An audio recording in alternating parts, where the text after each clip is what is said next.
এই দেখো, নিজের জীবনের বৃত্তান্ত খুলে বসে তোমার খাবারের দেরি করে দিলাম। খেয়ে নাও মেয়ে, বেলা অনেক গড়িয়েছে, আসরের আজান পড়লো বলে কথা। আর কোনো কিছুর প্রয়োজন হলে আমাকে একবার ডাক দিও। হঠাৎই দীর্ঘশ্বাস ফেললেন ভদ্রমহিলা। ফের বললেন, জানো মেয়ে, আমি কখনো মা হতে পারবো না, তাই এই বাড়ির প্রতিটি বাচ্চাগুলোকে আমি আমার সন্তানময় নজরে দেখি। আমার নাম রানী, তাই তারা সবাই আমাকে রানী সাহেবা বলে ডাকে। যদিও রানী সাহেবের নামটা নিভান বাবাই প্রথম ডেকেছিলেন, সেই থেকে এই নামের উৎপত্তি। এই বাড়ির বাচ্চাগুলো রানী সাহেবা আমি, তাই আমিও রানী সাহেবা। সবার সব সময় আবদার হাজির। তুমিও তোমার যে কোনো প্রয়োজনে আবদার এই রানী সাহেবকে ডাকতে পারো। মুহূর্তে দৃঢ় গম্ভীর কণ্ঠের আওয়াজ এলো। রানী সাহেবা, আমাকে এক কাপ কফি দিয়ে যান তো। একগাল হেসে দিলেন ভদ্রমহিলা। সেই হাসি মন্ত্রমুগ্ধের মতো দেখল কৌড়ি। ভদ্রমহিলা ব্যস্ত ভঙ্গিতে উঠে দাঁড়িয়ে কৌড়িকে উদ্দেশ্য করে ফের বললেন, তাড়াতাড়ি খেয়ে নেবে কিন্তু মেয়ে, মন খারাপ করে খাবে না। খেয়ে কিন্তু একদম বসে থাকবে না, কেমন? আমি তোমার সাথে আরও গল্প করতাম, তবে নিবান বাবার সহজেই কফির অর্ডার করে না, যদি তার অতিরিক্ত মাথা ব্যথা না করে। তাই সে যখন অর্ডার করে তার কাজটা সবার আগে, এটা আমার মনে হয়, বুঝলে মেয়ে? নাও এবার লক্ষ্মী মেয়ের মতো খেয়ে নাও। ব্যস্ত ভঙ্গিতে দ্রুত পা চালিয়ে চলে গেলেন ভদ্রমহিলা। সেদিকে বেশ কিছু সময় তাকিয়ে সামনে রাখা খাবারের দিকে মনোযোগ দিল কৌড়ি। ভাত মাখিয়ে মুখে তুলতেই মনে হলো গলায় ভীষণ ব্যথা তার। এই মুখে দেওয়া ভাতের লোকমাটা কিছুতেই তার গলা দিয়ে নামবে না, ভীষণ ব্যথা করছে। মুখ থেকে ভাতটা বের করার আগেই নিজের মুখের সামনে পানি ভরা কাচের গ্লাসটা নজরে পড়ল তার। কেউ একজন তার সামনে পানি ধরে দাঁড়িয়ে আছে। কৌড়ির একটা বিষমে গোটা বাড়ির লোক এক জায়গায় হয়ে গেল। বিষম লেগে কাশতে কাশতে গলা দিয়ে রক্ত উঠে যাওয়ার উপক্রম হলো, তবুও কিছুতেই বিষম ছাড়তে চাইল না। তখন ছোট ছোট হাতে নাফিমকে পানি নিয়ে দাঁড়িয়ে থাকতে দেখে গ্লাসটা তার হাত থেকে তড়িঘড়ি করে নিয়ে পানি খেতে গিয়ে বিষমের উৎপত্তি, যা এখন রূপ নিয়েছে প্রাণনাশ করা কাশিতে। কৌড়ির বিষমের কাশিটা প্রথমে কানে যায় মান্যতার। কৌড়ির রুমে এসে দেখে কৌড়ি অনবরত বুক চেপে কেসে চলেছে। গালে হয়তো ভাতের লোকমা ছিল, সেগুলো মেঝেতে ছড়িয়ে ছিটিয়ে আছে। আর নাফিম ভয়ার্ত গলায় তাকে এটা ওটা বলে চলেছে। দৌড়ে এসে কৌড়িকে ধরতে নাফিমকে বকতে থাকলো সে। আরও এটা ওটা বলতে থাকলো মান্যতা। নাফিম শুধু বাচ্চামো অসহায় গলায় বলল, সত্যি বলছি আপু, আমি আজ আবোল তাবোল বলিনি, আর কিচ্ছু করিওনি। মান্যতাকে বকতে দেখে কাশতে থাকা গলায় কৌড়িও নাফিমের কথা মেনে বলতে চাইল, ছেলেটা সত্যি বলছে আপু, ওকে কিছু বলবেন না, ও কিচ্ছু করেনি। তবে গলা দিয়ে শব্দ বেরই করতে পারলো না, শুধু মাথা ঘন ঘন নাড়িয়ে মান্যতাকে বকতে নিষেধ করলো। মান্যতা সেটা বুঝলো কি বুঝলো না, কৌড়ির কাশি না থামটা দেখে এবার জোর গলায় মাকে ডাকতে থাকলো। এক পর্যায়ে মান্যতার গলার জোরালো স্বর শুনে সবাই এসে হাজির হলো কৌড়ি থাকতে দেওয়া ঘরে। শান্তনা রহমান এসেই তড়িঘড়ি কৌড়ির পাশে বসতে বসতে ছেলেকে ভয়ার্ত নজরে দাঁড়িয়ে থাকতে দেখে কিছুটা আন্দাজ স্বরূপ ছেলেকে বকতে থাকলেন। সেটা শুনে সেই অনবরত কাশি গলায় কৌড়ি কোনো মতে বাধো বাধো স্বরে বলল, ও কিছু করেনি, ওকে বকবেন না। নাফিমকে ছেড়ে কৌড়িকে নিয়ে ব্যস্ত হলো সবাই। মাথায় হাত বুলানো, ফের পানি খাওয়ানো, কোনো কিছুতেই যেন কাশি কমল না কৌড়ির।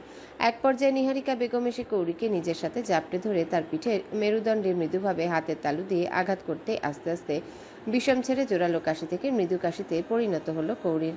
ততক্ষণে গলা চিরে রক্ত বের হয়ে গেছে, এখনও ছেড়ে ছেড়ে কেসে চলেছে সে। সেই অবস্থায় নিহারিকা বেগমকে শক্তপোক্ত করে দুহাতে জাপটে ধরে গলা ছেড়ে কেঁদে দিল। গলা দিয়ে যদিও কথা বের করতে কষ্ট হলো, তবুও কান্নারত ভাঙা ফ্যাসফ্যাসে স্বরে বলল, আমি খেতে পারছি না, গলায় প্রচন্ড ব্যথা করছে। গলা দিয়ে কিছুতেই খাবার নামতে চাইছে না আমার, আমি পারছি না খেতে। ফুপিয়ে কেঁদে চলল কৌড়ি। দীর্ঘশ্বাস ফেললেন নিহারিকা বেগম। মমতাময়ী স্পর্শে নিজের সাথে আগলে নিলেন কৌড়িকে। ফের মাথায় হাত বুলাতে থাকলেন, তবে সান্ত্বনা স্বরূপ একটা বর্ণ মুখ দিয়ে বের করলেন না। সান্ত্বনা স্বরূপ কি বাণী দিবেন মেয়েটাকে, এটাই যেন তৎক্ষণাৎ মাথায় এলো না ওনার। তবে এ রুমের মধ্যে দাঁড়িয়ে থাকা রানী সাহেবাকে বললেন, রানী, ওর জন্য গরম স্যুপ জাতীয় কিছু বানিয়ে নিয়ে এসো। পাতলা করে সুজি রান্নাও করতে পারো, যাও। আমি আর কিচ্ছু খেতে চাই না। কান্নারত কৌড়ির কথায় বিনিময়ে নিহারিকা বেগম কিছুই বললেন না। শুধু রানী সাহেবাকে চোখ দিয়ে ইশারা করলেন যেতে। মেয়েটার শরীর কাঁপছে, ক্ষুধায় কাঁপছে নাকি অতিরিক্ত কাশতে কাশতে ছেড়ে দেওয়ার কারণে বুঝতে পারলেন না তিনি। তবে ক্ষুধার জন্য এটাই ওনার মনে হলো, কারণ ওনাকে জড়িয়ে ধরা মেয়েটার হাত দুটো খুবই দুর্বল আর নিস্তেজ মনে হচ্ছে, সাথে শরীরটাও ভীষণ হালকা লাগছে। ক্ষুধার্ত ক্লান্ত কৌরি নিশ্চুপ নিহারিকা বেগমের কাঁধে মাথা রেখে বসে রইল, আর ঘরে উপস্থিত ব্যক্তিগুলো সবাই অসহায় নজরে তার দিকে তাকিয়ে রইল। কি শান্ত ও ফুটফুটে একটা মেয়ে, তার মানসিক পরিস্থিতি সবাইকে যেন ভেতর থেকে বেশ ব্যথিত করলো। কৌরিকে থাকতে দেওয়া হয়েছে নিচের একটি ঘরে। সেই ঘর থেকে বের হয়ে রানী সাহেবা দ্রুত পায়ে কিচেনের দিকে চলে গেলেন, আর তার পিছে ধীর পায়ে বের হলো নাফিম। মাথা নিচু করে ছেলেটা এগিয়ে সিঁড়িপথ ধরল। সেই সিঁড়িটা পার করে দোতলায় টানা বারান্দায় পা রাখতে এর নজরে পড়ল স্থির মোটাসোটা একজোড়া পা। তড়িৎ গতিতে বুঝতে পারল পা জোড়া কার।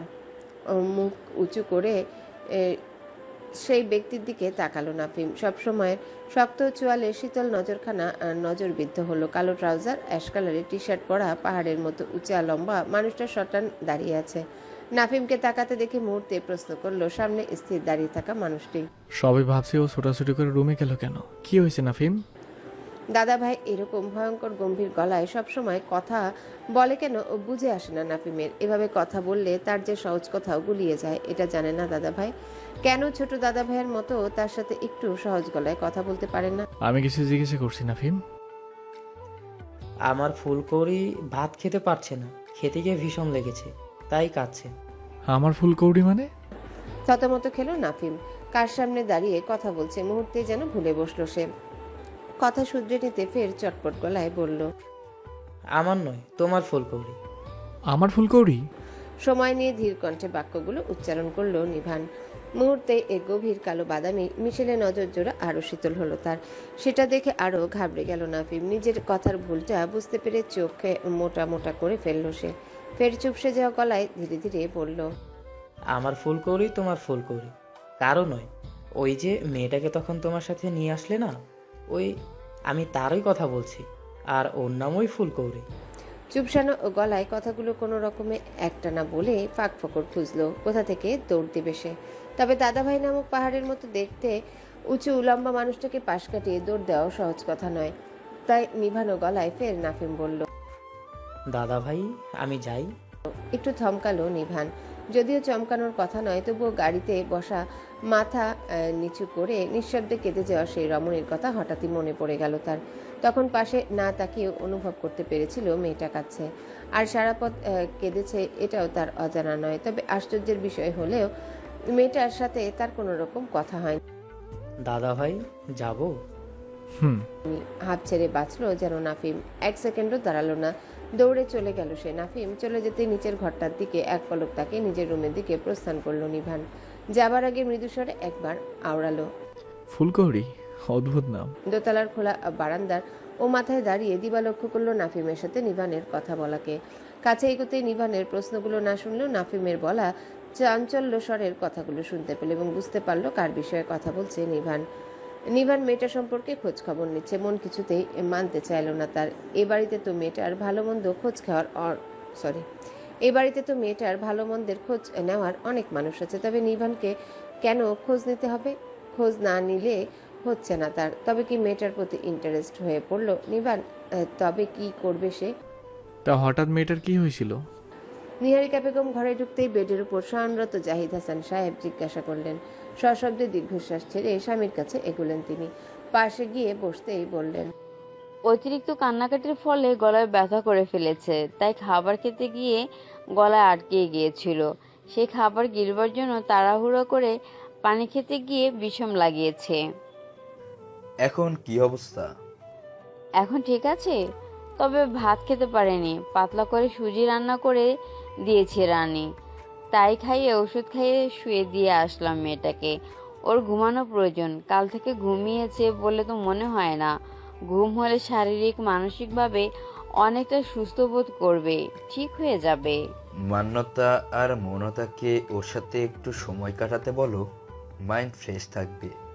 বাড়ির দিকের কথা আর সেভাবে ততটা খেয়ালে আসবে না। এখন কাকে রেখে এসেছো ওর কাছে?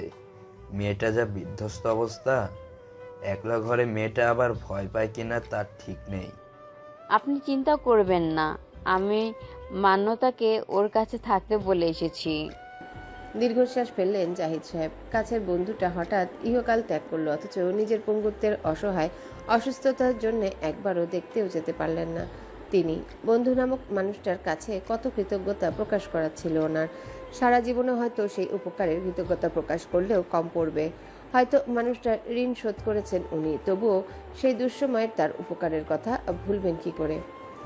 যেখানে নিজের আপন রক্ত সম্পর্কিত ভাইরাই তার মুখ ফিরিয়ে নিয়েছিলেন, সেখানে ওই বন্ধু নামক মানুষটা যে ওনার দিকে বন্ধুত্বের হাত বাড়িয়ে দিয়ে সাহায্য করেছিলেন। তপ্ত শ্বাস ফেলে নিহারিকা বেগমের হাতের উপর হাত রাখলেন জাহিদ সাহেব। ফের বললেন, মেয়েটার দিকে খেয়াল রেখো নিহারিকা। একটা সময় মুখ থুবড়ে পড়তে গিয়ে ওই মেয়েটার বাবা আল্লাহর রহমত স্বরূপ সেই থুবড়ে পড়া থেকে আমাকে উদ্ধার করেছিল। এটা মনে রেখো, ওর যেন একটু অযত্ন না হয়। আমি জানি তুমি থাকতে তা কখনোই হবে না, তবুও বলছি, কারণটা তুমি জানো। তবুও কারণটা বাদে মেয়েটা কিন্তু আহসানের যক্ষের ধন ছিল, অতিরিক্ত আদরের ছিল, যার জন্য ভাবি সাহেবা তার নিজের জীবন তুচ্ছ মনে করছিল। আহসান আর দ্বিতীয় বিয়ে করার কথা ভাবেনি। সেই মেয়েটাকে ভালো না রাখতে পারলে সেখানে গিয়ে তো আমাকে তার কাছে জবাবদিহিতা করা লাগবে।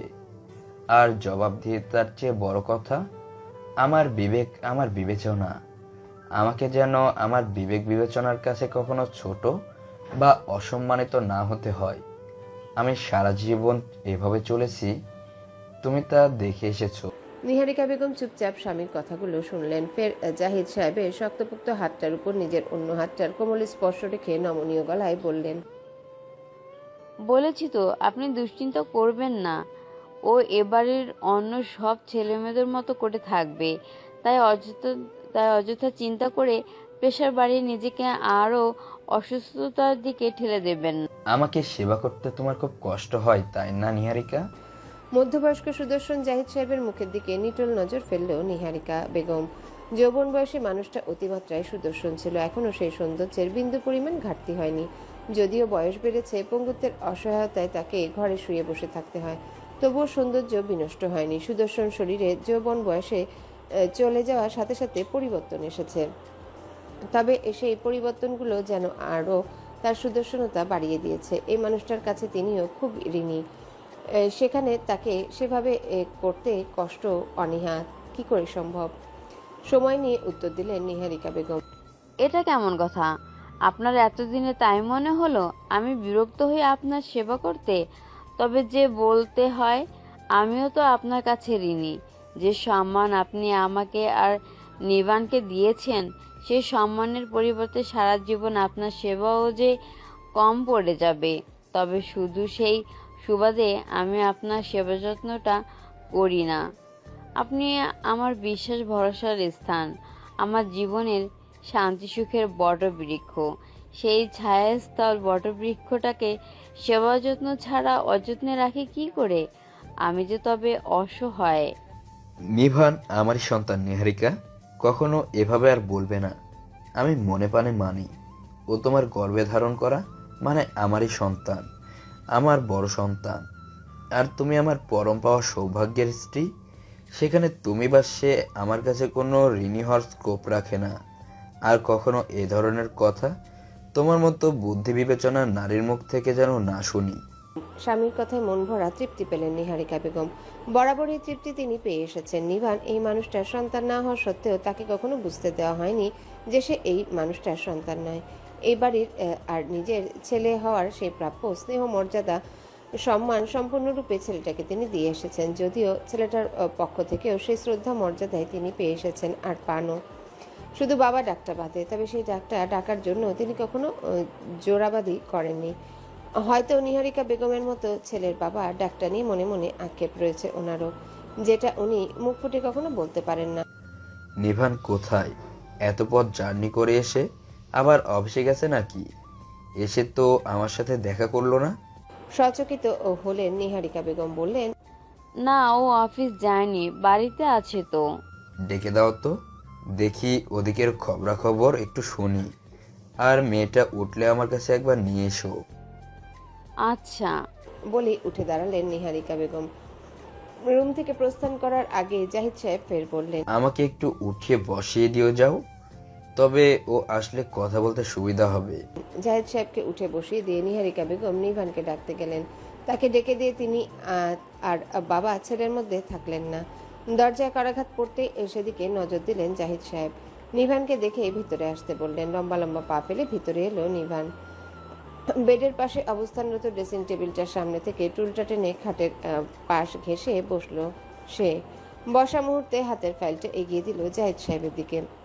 নিভানের হাতের পুরনো ফাইলের দিকে তাকিয়ে কপাল কুঁচকে ফেললেন জাহিদ সাহেব।